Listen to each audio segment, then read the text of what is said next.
Brigitte Bardot, Régine Delfour est avec nous d'ailleurs, parce que Brigitte Bardot, je le disais tout à l'heure, c'est la France d'hier. Et je faisais le parallèle avec le général de Gaulle. Et c'est une France qui rayonnait à l'époque. Bonjour, chère Régine. La messe, c'est à 11 heures. J'ai eu Max Guazzini, d'ailleurs, tout à l'heure. Max qui prendra la parole, je pense, dans l'église. Et manifestement, vous êtes devant la stèle de Brigitte Bardot, avec un rassemblement de beaucoup de tropéziens, mais pas que, qui vont assister à cette messe dans quelques minutes. Oui, bonjour Pascal. En fait, on est sur la place Blanqui où il y a la statue de Brigitte Bardot et je suis avec Isabelle qui est une fan puisqu'en fait, vous n'habitez pas à Saint-Tropez. Vous venez d'où, Isabelle? Je viens de Bordeaux. C'était facile de venir? Pas vraiment. J'ai fait 9 heures de train et 2 heures de bus. Je suis arrivée à 2h30 du matin et je me suis levée à 5 heures parce qu'on part de Cannes avec les amis. Et donc pour venir ici honorer cette femme extraordinaire qui est Brigitte Bardot. Oui, parce que vous avez donc à peine dormi 3 heures Voilà. pour venir de rendre un dernier hommage à Brigitte Bardot. Qu'est-ce qu'elle représentait pour vous?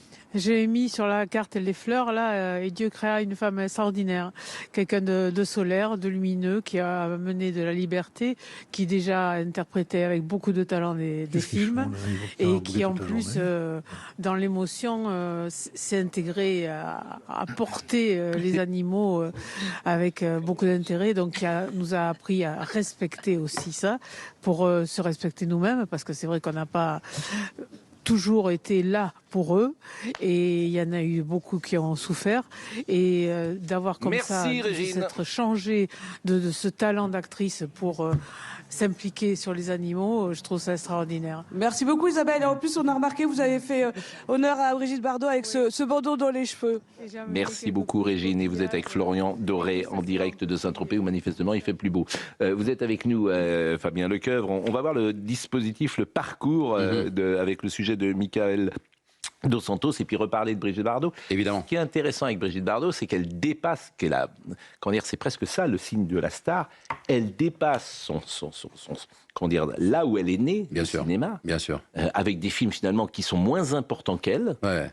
Il y a 2 films dont tout le monde est d'accord, c'est En cas de malheur et La vérité, mais elle a rayonné bien au-delà de ce cinéma. Vous voyez ce qui va se passer à Saint-Tropez jusqu'à 11h. Dès 10h, le convoi funèbre va s'élancer depuis les quais du port de Saint-Tropez. Il empruntera ensuite les rues de la ville, l'occasion pour les Français de saluer une dernière fois l'actrice. Le public est invité à accompagner le convoi par un hommage respectueux tout au long de son trajet. À 11h, une messe aura lieu à l'église Notre-Dame de l'Assomption. Elle sera réservée aux personnes invitées par la famille de Brigitte Bardot. La liste n'a pas été communiquée, seule certitude, Marine Le Pen sera présente, à l'inverse d'Emmanuel Macron. Une fois la cérémonie religieuse terminée, le convoi funèbre prendra la route du cimetière marin. Brigitte Bardot y sera inhumée dans la plus stricte intimité. Seules les personnes invitées aux obsèques religieuses pourront s'y rendre. Pour suivre ces obsèques, la municipalité a fait installer 3 écrans géants à Saint-Tropez. Les personnes présentes pourront également participer à un hommage public à 14h auprès des pêcheurs. Son époux Bernard Dormal et la présidente de la fondation Brigitte Bardot seront présents. À noter que la préfecture du Var n'a pas communiqué le dispositif de sécurité. Elle a néanmoins annoncé l'interdiction de l'utilisation de drones, hormis celui de la gendarmerie. Ce qui me frappe toujours, Fabien Lecoeuvre, sur tout le sujet aujourd'hui, c'est qu'il y a une opposition entre la France d'hier et la France d'aujourd'hui. Totalement. Hier, on a appris par exemple que le Conseil d'État validait l'écriture inclusive. Ouais, c'est un truc on va en parler, ce qui est quand même juste un truc de dingue. Et Brigitte Bardot, elle disait ni plus ni moins ce que tous les Français pensaient à l'époque et pensaient de leur pays, du rapport à la culture, à la religion, aux mœurs, etc. Et se traité aujourd'hui d'extrême droite. Tout le monde disait peu ou prou ce que pensait Brigitte Bardot, qui au contraire, d'ailleurs, libérait, était vécue comme transgressive dans les années 60, parce qu'elle libérait la femme, et toutes les féministes qui l'attaquent aujourd'hui n'ont pas fait la racine carrée de ce qu'elle a fait pour la femme dans les années 50 et 60. Oui, c'est exactement ça. Mais c'est vrai, elle pouvait se permettre, parce que d'abord, de son vivant, Brigitte Bardot a été une légende. Souvent, quand on devient une légende, c'est souvent après la disparition de la personne. Elle fait partie des femmes qui ont osé. Elle a été toute première femme dans la société à exister, à défendre, et vous l'avez très bien souligné. Mais en même temps, c'est la première qui osait dire des choses. Ce que tout le monde pensait, et vous l'avez très justement dit Pascal, tout ce qu'on pensait tout bas, qu'on ne pouvait plus dire au fil du temps, qu'on avançait vers nos années 2026. Ça, c'est les années 90-2000. À partir déjà des années 90, on ne pouvait plus parler comme on parlait dans les années 50, 60, 70. Et elle était une espèce de légende vivante. Et c'est très étonnant parce que contre vents et marées, même malgré ces 5 condamnations, peu importe, elle parlait, elle expliquait ce que finalement des millions de Français pensaient. Et puis je vais vous dire une chose, moi j'ai un avis là-dessus, c'est-à-dire que je pense que quand on aime quelqu'un, quand on aime l'actrice, quand on aime la femme engagée qu'elle a été toute sa carrière, mais on s'en moque qu'elle soit de droite ou de gauche. C'est la même chose d'ailleurs pour Alain Souchon. Il y a eu un débat il y a quelques semaines avec Souchon, savoir s'il aimait le RN, pas le RN, peu importe. On s'en moque quand on aime Souchon, on s'en fout qu'il vote à droite ou à gauche. Et je pense qu'on est des millions à penser ça. Alors vous avez raison, pour Souchon, ce qui était différent, c'est qu'il traitait les autres de cons. Oui, c'est ça qui pouvait être différent, mais bon, on a refermé la parenthèse, mais on n'en reparle pas. Voilà. En revanche, Marine Le Pen sera présente, et c'est la seule politique avec Aurore Berger quand même qui sera là. Qui représentera le gouvernement. Ce qui est intéressant chez Marine Le Pen, c'est qu'il y a 2 choses. Peut-être pense-t-elle comme Brigitte Bardot pense comme Marine Le Pen, je ne sais pas, mais surtout il y a aussi la cause animale. Et on sait que Marine Le Pen est engagée dans cette cause animale. C'est peut-être les 2 raisons pour lesquelles elle sera présente. Pourquoi Aurore Berger ? Mais alors c'est une bonne question. Vous savez que j'ai cherché à savoir pourquoi, par exemple, c'était pas la ministre de la Culture qui était présente. On aurait imaginé que ce soit Rachida Dati. Je n'ai pas cette information pour l'instant, donc on va voir. Hein. Mais en tout cas, Aurore Berger va représenter en effet le gouvernement. Alors elle est ministre de l'égalité des droits de la femme. Bien sûr. Il y a aussi une symbolique. Il y a quelque chose d'une symbolique, je pense. Mais simplement, vous savez, sur les liens notamment entre Brigitte Bardot et les politiques, elle avait demandé au chef de l'État, elle les a tous rencontrés bien sûr, et c'était très mal passé avec le président de la République actuelle, parce qu'elle lui avait demandé de faire un secrétariat d'État sur la cause animale, et ça n'avait jamais eu de suite à cette demande. Elle a toujours estimé qu'en fait Emmanuel Macron n'était pas à la hauteur sur ces questions-là, et c'est ça qu'elle lui a reproché jusqu'à la fin. Bon, c'est vrai... Lorsque vous m'avez écouté en début d'émission, vous m'avez dit que je vous avais plombé pour toute la journée. Et pourquoi ? Parce qu'il y avait un constat de quelque chose qui paraît irrémédiablement perdu et qu'on ne retrouvera peut-être jamais. C'est ce que symbolisait Brigitte Bardot. Il y avait, je sais pas, il y a eu une époque un peu enchantée. Alors évidemment, on a tendance un peu, avec le recul, à gommer les aspects sombres de ces périodes. Ce n'est pas qu'une période solaire. Mais elle représentait ça, Brigitte Bardot. En plus, la cause animale, moi, ça me tient aussi à cœur. Et je trouve dommage qu'on n'ait pas fait droit à sa demande. Moi, je pense que maintenant, le plus bel hommage à lui rendre, c'est de créer ce secrétariat d'État. Quitte, quant à retrouver la légèreté de ces années, je pense que c'est foutu. Mais non. Oui, non, mais vous n'avez pas dû dire... Eric, moi, j'ai dit que je n'étais plus foutu. J'ai dit que je quittais le parti du foutuiste. Autrement, on se tire une balle dans la tête tout de suite. Oui, mais c'est parce que vous le dites, mais au fond de vous, vous le pensez. En tout cas, ce qui est sûr, c'est que beaucoup de jeunes gens, aujourd'hui, qui font des études, disent « je quitte la France ». Voilà, ils ont 20 ans, ils ont compris. Voilà, ça c'est un signe. Et j'en connais plusieurs qui disent « maintenant, je vais aux États-Unis ».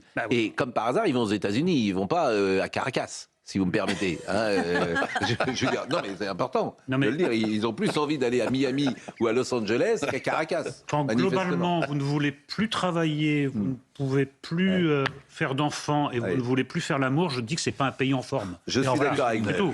Bon, Alexandra Blanc, la bien nommée. Alexandra Blanc, alors pour nos amis d'Europe 1, sachez-le, vous qui êtes en voiture et qui nous écoutez en radio, eh bien, nous voyons à l'écran la belle, la charmante, la talentueuse Alexandra Blanc, qui est non pas en direct de Megève ou de Courchevel, mais qui est sur la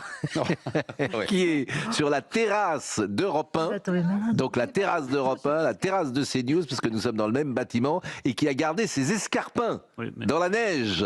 Quelle élégance, quelle classe, Alexandra Blanc. Regardez.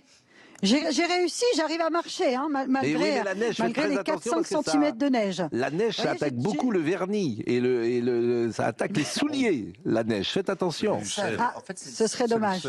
Oui. Bon, ça va, vous avez pas trop froid? Voilà, donc Paris tenu, mon cher Pascal, il neige toujours à Paris?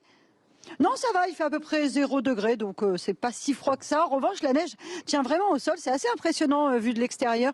Il y a 3-4 cm de neige, regardez, on le voit bien ici, ça neige, et puis ça va neiger encore a priori jusqu'à 11h, 11h30, voire même midi, donc c'est vraiment quand même un épisode de neige conséquent. Je vous invite, Pascal, à me rejoindre pendant la publicité pour admirer ce beau paysage. Je viendrai évidemment, mais j'imagine les Savoyards qui nous écoutent. Vous savez, c'est comme quand les petits Parisiens vont à la campagne et découvrent parfois des animaux à la ferme. Ben là, c'est pareil, c'est-à-dire qu'il y a de la neige dans Paris et les Savoyards nous écoutent. Ils doivent être devant leur télé, ils doivent se dire « Oh, viens voir ce qui se passe, ils ont vu de la neige à Paris !» Bon, là, le monde s'arrête parce qu'il y a de la neige à Paris. Bon, merci Alexandra. C'est vrai. Merci. Et vous êtes avec Olivier Gangloff. Donc merci. Avec plaisir, Pascal. Rentrez vite, vous couvrir. Tout à et mettez un petit bonnet. Merci. Merci beaucoup. Je voulais vous parler des obsèques, pour revenir des obsèques, parce qu'il y a quand même une très belle surprise. Fabien Lecoeuvre. Il y a une très belle surprise, là, tout à l'heure, pendant la messe des obsèques, puisque c'est Mireille Mathieu qui va chanter la messe. Ah. Il est prévu qu'elle chante, elle descend, et en fait, elle devrait... Elle est descendue, bien sûr, de Paris il y a déjà 48 heures, et elle devrait interpréter l'Ave Maria pendant la messe. Et moi, je peux vous dire que quand c'est une grande voix...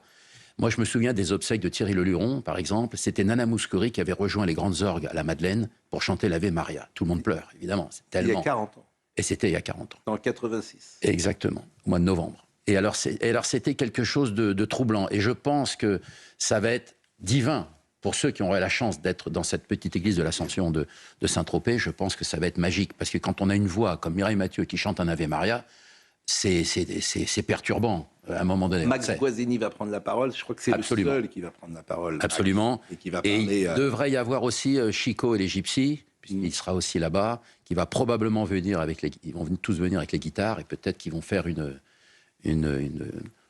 cortège, en tout cas. Et on va entendre la chanson emblématique que Marine Lançon va nous faire entendre à l'instant, qui est sur la plage abandonnée.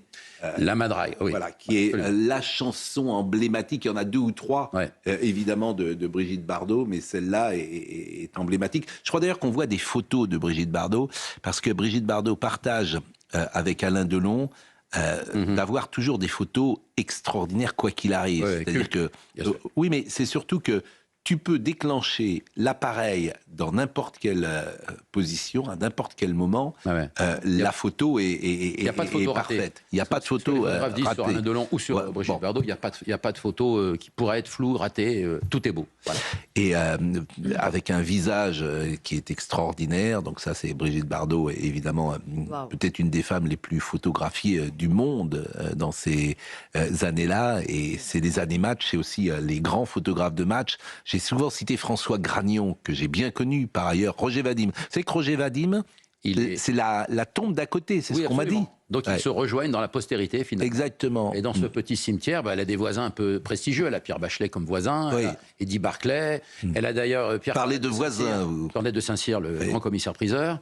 Et puis Eddie Mitchell, alors lui qui n'est pas encore dans la sépulture, mais qui a fait construire l'année dernière. Non, je me permets. Non, mais c'est moi finir ma phrase. Vous êtes gonflé, quoi. Non, mais il s'est fait construire sa sépulture à côté d'Eddie Barclay. Eddie Mitchell a fait construire sa sépulture. Parce qu'il voulait avoir une vue mer. Quand c'est ce qu'il a dit, et donc il a réellement. Vous aimeriez, ça c'est une drôle d'idée, quoi. C'est une drôle d'idée. Je sais bien que la mort est là un jour, mais il est très attaché à Saint-Tropez et aux fêtes blanches d'Eddie Barclay. Ça c'est une idée pour Nolo, qui lui pense que c'est foutu. Je vois bien, vous. Je vois bien construire même. Je pense à l'après tous les jours, oui. Oui, vous devriez. Là, moi je pense à l'après tout de suite parce que ça va être la pub. Figurez-vous. Et c'est quand même plus important.